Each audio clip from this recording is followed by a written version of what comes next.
We got Brian Windhorst on the line. Brian Windhorst, ESPN. He's been doing a great job for so many years, and he's back on. Despite us going at it during the NBA Finals about the checkbook championship stuff, we don't have to go there. But the Warriors are shelling out a lot of dough this season and for the foreseeable future. Brian, thanks so much for joining us here on NBA. It's like Christmas today. The Warriors are back. The NBA is back. It's ring night out here in the Bay Area. Brian, how you doing this morning?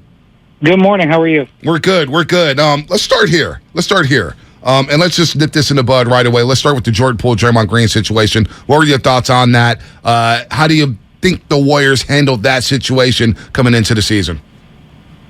Well, normally in a situation like that, you would have seen stiffer punishment. Now, obviously, none of us know the 360-degree view of what happened there. But we do know that a guy punched a guy in the face. And typically there would be a little bit stiffer of a penalty for that. But Draymond Green is highly respected by his teammates.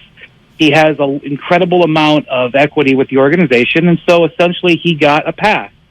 It was, a difficult pass. They obviously went through a little bit of drama, but they gave him a pass. And so what I'd say is that Draymond probably expended a lot of capital on this, and that he is going to have to build it back with some terrific play and leadership, which I'm sure, I feel good that he will. But look, I don't know what was in Draymond's heart when he punched him, but we do know that regardless of that, Draymond can read the writing on the wall. And even before these extensions got signed, it was pretty clear that the Warriors were going to probably sign the two younger guys as opposed to him, and that probably caused some angst with him. And so, I don't know. He rattled the cage a little bit over the summer about his contract. I almost think that this will make it pretty hard for him to make it an issue during the year, although I guess Draymond will be Draymond. So maybe that cleared that out of the way, and he'll have to just be on his best behavior for a while, and that in the long run, this actually will be not the worst thing in the world. Do you trust that the Warrior organization, because of doubling down on Poole and Wiggins prematurely, before the season started, and Draymond kind of left out there with just the player option, do you think that they can navigate the waters of the season? Have they earned that benefit of the doubt? Of course. And, I thought the contracts were really smart. I mean, first off, if Jordan Poole has another year like he did last year, and why would you not expect that? He would be a candidate to get a max contract offer sheet next summer. There's 6 to 7 teams that have max offers, have max space. I mean, there could be more, depending on moves during the season. Signing him to that contract, I know it came out as 140, but it's really 123, and especially with that new, with the new structure of what we're expecting to happen with the salary cap, that was a good contract. And Andrew Wiggins took a pay cut. I mean, it was one of the more remarkable contracts I've seen in the last decade, because very rarely do you see a player in his prime, I think he's 27, coming off a season like he did, take a pay cut. Yeah. I mean, there's a handful of examples where players took pay cuts in the middle of their career. Probably the most well-known one in the NBA was when Kevin Garnett took one to help the Timberwolves back in 2005. He was coming off an MVP season and took a $10 million pay cut. But this is incredible that Wiggins would sign that contract. And it's him basically saying he wants to be a Warrior, and that is a great thing for them. But it was a very smart contract for the Warriors to sign. I don't think those contracts are considered risks at all. Yeah, I'm with you on that. And to kind of further the Wiggins conversation, it's a pretty dramatic pay reduction in the prime of his career. Can you think, and we were talking about culture and why he would want to do that, can you think of any other player in recent memory whose national opinion has so dramatically flipped in 1 year, in the middle of their career, not at the end? I'm talking he's 27 years old, and yet it went from one of the worst contracts in the league to very desirable, and everyone thinks he's a really, really, really good player and can help a championship team. Yeah, it's a good question. It's a multifaceted situation. Number one, when he was drafted and when he signed that contract, he was being portrayed as an all NBA player. I know he made the All-Star team last year, but he was perceived to be a perennial All-Star. And so what happened was after the trade, the expectations on him changed, and the bar for him to clear altered. And so that helped him. And that's one of the reasons I think maybe why he's comfortable, because he realizes he doesn't have to live up to being the number one pick with a max contract. I mean, to give you his background, I don't know if you remember it, but when he signed that contract, it's now in its last year right now, the owner, like, publicly made him come into his office. Like, it was, like, announced. It was public knowledge, and basically, like, promised to work on his game more. And the owner pretty much said this in interviews in Minnesota. He was like, we're giving him the max. I mean, I'm paraphrasing. Please don't say this is exactly what he said, but we're giving him the max, but I talked to him, and he knows he's got to get a lot better. He was sort of, you know, I'm not feeling bad for a guy who made $100 and some odd million, but, you know, he was basically like tisk. And so he went from a situation where if he didn't take, like, giant steps forward, he was deemed a failure, and he was basically salary dumped. I mean, they attached the pick to his salary because they basically thought he was a toxic contract, okay? And to go from there to being like a hugely important and embraced member of a championship team, I mean, he has to feel so fulfilled in a different way than he thought he did early in his career. And so I totally understand why he agreed to this contract. I'm just saying it's a rare situation, and the Warriors took advantage of the culture that they've put around him. No doubt about that. Brian Windhorst, ESPN, here on the Morning Roast on 95.7 a game. It is truly remarkable that he did that, and he had a hell of a playoff run, as you watched and mentioned, Brian. So let me ask you this. Now, are you taking the Warriors or the field this year, and why would you take the Warriors or the field this year? Yeah, it's just hard. I mean, it's just a really competitive league. I mean, most seasons, if you really want to be honest with yourself, there's like 3 or 4 teams that really have a chance to win the title. Maybe you could stretch it some years to 5 or 6 if things go a certain way. Right. But really, it's usually a small handful. I think that list is probably, honestly, closer to like 7 to 8 this year. And really, again, if you want to stretch it, you can probably get 10 teams who think they've got a shot to get to the finals. And so I think a lot of this year is going to come down to health. And, you know, obviously who's going to be healthy at the right time. That's, as the Warriors know, that's, you know, a huge factor in it. So, like, the Warriors have an excellent chance to repeat. I mean, their team is structured in such a way that they have a remarkable blend of, you know, veteran players and young guys who can, you know, come in and fill roles. I mean, they're really well positioned. You know, I really think that their title window is wide open. Yeah. Would you think that's the biggest obstacle, Brian? Is that to repeat is the health of the Golden State Warriors? Yeah, I do. Yeah. And you know, you just gotta get lucky and stuff like that. But like, it's not a shade to them at all to say that I don't think they're like a heavy favorite. You know, I wouldn't. Right. I don't know what their odds are, but if their odds are like, you know, 5-1, that's not a good bet. You should get more than that, you know, because I just think it's can be such a challenging league this year. Yeah, you know, obviously with these 2 extensions, you've referenced it a couple of times, the CBA and maybe the salary cap exploding a little with some of these television deals and whatnot. I look at the Warriors as the model franchise in terms of internal development and then taking depreciated assets from other teams, bringing them into your culture, and then shining them up.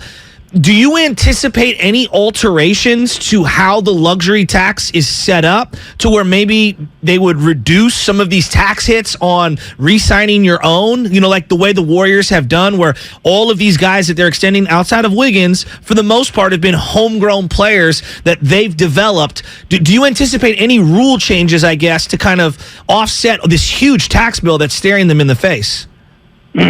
I expect changes, but not to offset it. I expect changes to increase it.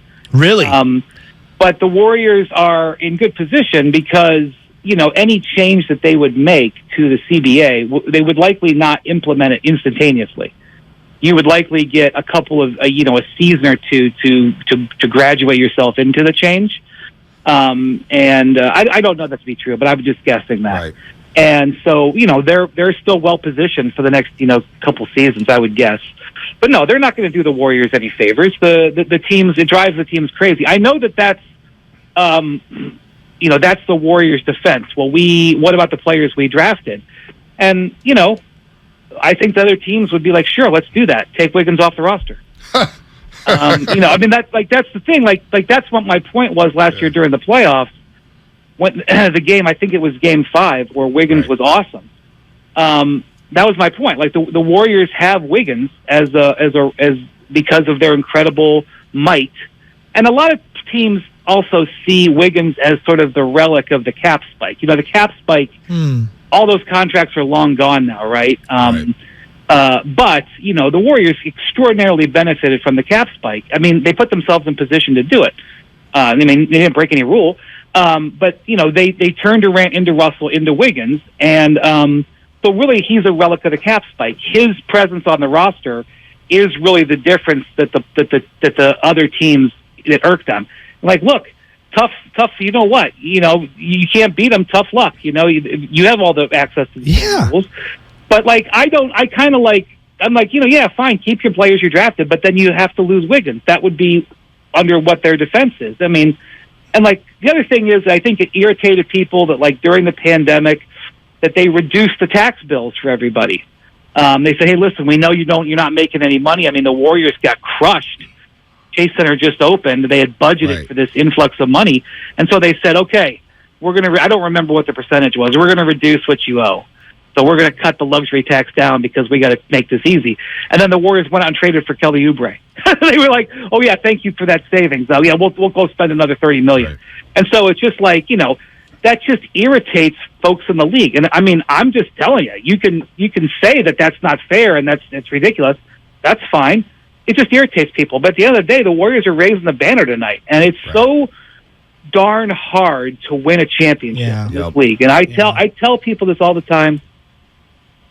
It really will get me legitimately upset when people try to start putting asterisks on titles. Oh, well, so-and-so got hurt. Oh, well, the ref screwed him in such and such a game. It's preposterous. Winning the championship means going through all the hurdles, and it's so hard to win. It's so hard to get the players, to develop the players, to get lucky, to stay healthy. So raising a banner, I always say this, raising a banner means never having to say you're sorry. No doubt. So raise that banner and tell everybody that's upset about it to kiss off. They'll try to do it again. That's the Warriors' way. No doubt. Brian Windhorst here on the Morning Rush on 95.7 The Game. Of course, Brian Windhorst, ESPN. And you're right. And people forget the Warriors were an unknown commodity going into the postseason last year. We didn't know about Steph Curry's foot. We didn't know where Draymond Green was at with his back.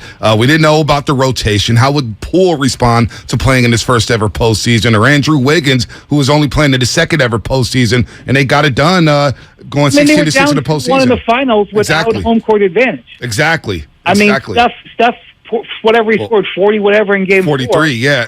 That was going to lead me to my next question, Brian. Yeah. What could Steph do to top last year? All-Star Game MVP, Finals MVP, broke the three-point record, surpassing Ray Allen. What could he do to top last season? Nothing. Steph is absolutely goated, as the kids say. He doesn't need to make one more basket. And by the way, he didn't need it last year either. I know he wanted it, and I respected that he wanted it because it irritated him, and rightly so, that people kind of attacked his finals record a little bit. He didn't need that game. Anybody who knows basketball and has watched what he's done in his career knows he didn't need that game, but it obviously was incredibly satisfying for him. He doesn't need to do anything. He doesn't owe anybody anything. He owes the Warriors a good season because they're paying him $50 million. But he doesn't owe anybody anything. If he doesn't, make another finals or whatever, like his career is solid platinum. In my mind, it already was before last year. Because again, people who nitpick at the Durant championships drive me crazy. People who nitpick at Durant drive me crazy because I don't think they win in 2017 without Durant. 2018, they roll the Cavs. 2017, I don't think they win without Durant. Durant was needed on those teams. But that's another topic. Steph doesn't owe anybody anything, and so I think he'll be great because he's Steph. He's showing no signs to me of slowing down. Like I said, I think the Warriors' title window is wide open, and we'll see. I mean, I've always been a big believer in James Wiseman's talent. Yes. I've basically not seen him play at all. But when I watched him and saw the way he can move and the way he can use his feet as a 7-footer, like, you just don't find players like that. Okay, is he Victor Wembanyama? No, he is not. But he is a real talent, and I'm excited about what I saw from him in the preseason. And you just know that either Kuminga or Moody is going to take a step forward this year because that's the Wolves' development, or that's the Warriors' development system. So, their title window is wide open, and Steph is obviously the biggest reason why. What's more? What was more unlikely? This team of core guys getting along for over a decade together and staying together, or the front office being able to financially afford everyone staying together and massaging the salary cap over those years? What do you find to be the more remarkable achievement? That's a great question. I mean, obviously, it's money. A lot of people can get money. I wouldn't say it's easy, but raising money can be done by people who specialize in raising money. Keeping those guys together. I remember, I think it was before Game 6 last year. I think it was the off day before Game 6. Draymond was talking about this. He talked about how they flew out together on that long flight to Boston. Bob Myers sat with Steph, Clay, and Draymond. And it sounded like Clay just slept. Steph played on his phone, and Myers and Draymond talked about this. But whatever. How it's, Bob Myers was saying, do you know how crazy this is that you three guys could have this kind of success and stay together? I mean, Pat Riley wrote about this, and I've seen it dozens of times in the NBA, the disease of more, or the disease of me. It's been two different things. Like, keeping teams together, it's hard because players want more money, they want more of a role, they want more recognition. It's just really, really hard. And so to keep a group, like I've watched, I mean, I was intimately covering the Miami Heat. LeBron put a nail in it after 4 years. Yeah. It drove Riley up a wall because he's like, do you know how hard this is? None of those guys are bad guys. It broke apart. I've seen it. And so, yes, I would say that's the most amazing thing, that they were able to get all of those guys, keep them together. Now the Warriors, absolutely. I mean, people in the league make fun of the light years comment, and it was arrogant, but it's been true. They have been ahead of everybody else. I mean, the Los Angeles Lakers have been zoomed by as the most valuable team in the league and the most cash-rich team in the league because of the way Joe Lacob and Peter Guber have operated it and the way they got the Chase Center built. And they are a cash machine. And the Lakers are now paupers compared to the Warriors. Wow. That is, well, paupers may be a little aggressive, but the Lakers cannot compete with the Warriors' spending, and that happened because of what Joe Lacob and his partners did. So I can't dismiss that. Like, it shouldn't be the Clippers building their own arena out here that's mimicking what the Chase Center is. Right. It shouldn't be the Warriors that have this money machine. That should be the Lakers. The Lakers should have done that 10 years ago. There should be an opening night tonight where the Lakers are raising a banner in their $2 billion arena where they're a cash cow and they're outspending everybody.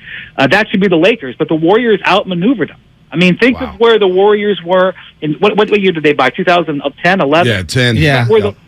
Think about where the Warriors were in 2010, and think about where the Lakers were in 2010. Yeah. Now, you fast forward a decade. Wow. Come on, man. Yeah. That's amazing. The Lakers were coming off of 5 titles in that decade prior. Right, with Kobe Bryant That's still crazy. in his prime. Yeah, that's amazing. And speaking of the Lakers, they're going to be on the other side as the Warriors raise that banner. They're fourth in 8 years. What can we make of the LA Lakers now? Westbrook may be coming off the bench. We don't know. Schroeder's out for a couple of weeks. Pat Bev is there. Anthony Davis can't stay healthy. They only played 21 games together. Westbrook, LeBron, and AD last season, they were 11 and 10 in those games. What can we make of the LA Lakers? Are they a threat in the Western Conference? No. Like AD looks really good. And, LeBron, when he's hit the gas in the preseason, has looked good. They'll have their nights. I mean, I expect them to win. They're going to be, if they're reasonably healthy, they should be a winning team. But how can they look at the Warriors in the eye and say we're on the same level as them? How can they look at the Clippers? I mean, the Clippers may not stay healthy. Look, if Kawhi gets hurt again, what are you going to do? But, how can they look at, how could they compete with the Nuggets the way they're constructed? I mean, how could they compete with the Suns? I don't even know if they can compete with the Wolves, quite frankly. Wendy, I mean, speaking of the Lakers, is Draymond a Laker next year? I don't know what's going to happen to Draymond. I think, one thing, we have to see what the new rules are if they come to a CBA agreement. If they have until December to have a new deal. Otherwise, they're going to opt out and head for negotiations in the summer. I think they'll probably get a new deal, but that's going to be a big thing, because even if Draymond opts in, if the tax bill is so large, they may have to make a hard decision there. Mm-hmm. I think Draymond understands that it's this season and we'll see. I think everybody would say that. Yeah. I think there are definitely scenarios that exist where he's a Warrior, and there are definitely scenarios exist where things would happen where they would restructure what they've got on their roster to keep him. But I think we can also admit there's a possibility this is his last year, even though he's got that player. I think he's got that player option. I think everybody, if they were given truth serum, would say the same thing. But I don't expect it to affect them. I expect it to, even if there's another moment or two where Draymond rattles the cage and, annoys everybody in the organization, I do expect them, when it really matters, to be all on the same page. I don't think, my guess is it won't, weigh them down this season. But it is a fair question, into the future. Yeah, no doubt. 30 seconds here. We want to get you out. One, your finals prediction. And two, you brought up Minnesota. Is that the team in the Western Conference that's going to take another leap? Or is it the Memphis Grizzlies that's going to take another leap? Because Minnesota has a weird fit with Gobert and Karl Anthony Towns and Anthony Edwards. We'll see about them. Is that the team to take the biggest leap? And number two, your finals prediction. I wouldn't make a finals prediction. There's no way I could even pretend to know. Gotcha. I was going to say Brooklyn. Brooklyn, nobody's talking about them, even though they've had a messy offseason. Brooklyn's got two important shooters that are injured, that are coming off surgeries, that are not healthy. It's a real concern. No one's talking about it. But, Minnesota, I spent some time there in the training camp. They have a very impressive talent. You look at the guys out there. Anthony Edwards is probably, he again stays healthy. He should be an all-star this year. He is an absolute stud. They're going to win a ton of games, guys. The way Rudy Gobert is going to help them. But the Jazz won a ton of games, right? The Jazz, they were the number one seed 2 years ago. Last year they were 5. They made the playoffs 6 years in a row, and the Wolves have made it out of the first round one time in 20 years. Mm-hmm. So, they make it to the second round, it's a huge step forward. They're going to win a ton of games. I just don't know. If they were playing the Warriors in a playoff series, and it's a 7-point game in the fourth quarter, the Warriors are going small, and they're going to absolutely attack Karl Towns. Now, he may go down at the other end, and because the Wolves were the number one offense in the league last year after January 1st. They are going to be vicious. But I question, and I listened to their coach, Chris Finch, explain to me why it's going to work. And he's smarter than me. He knows basketball. I will give them the benefit of the doubt. I am suspect that they are going to be the Jazz North, which is a great regular season team with a suspect playoff. Having said that, the Jazz were awesome for the last 6 years, and they would sign up for that in Minnesota. So, but I will tell you that I will be tuning in to the Wolves-Warriors games, because that is definitely a possibility of a playoff matchup, even if it's not in the conference final. And you know what? Minnesota gave the Memphis Grizzlies hell last year in that first-round series. They blew a few leads in that series. Should have won the series, probably, with the way they were leading. So, Brian Windhorst, can't wait to see you out here in the Bay Area. Thanks so much for the time today. The NBA season is upon us, man. We can't wait for ring night tonight at Chase Center. Thanks for the time. Enjoy it. It's hard to get the ring. Enjoy it. No doubt. Brian Windhorst, ESPN.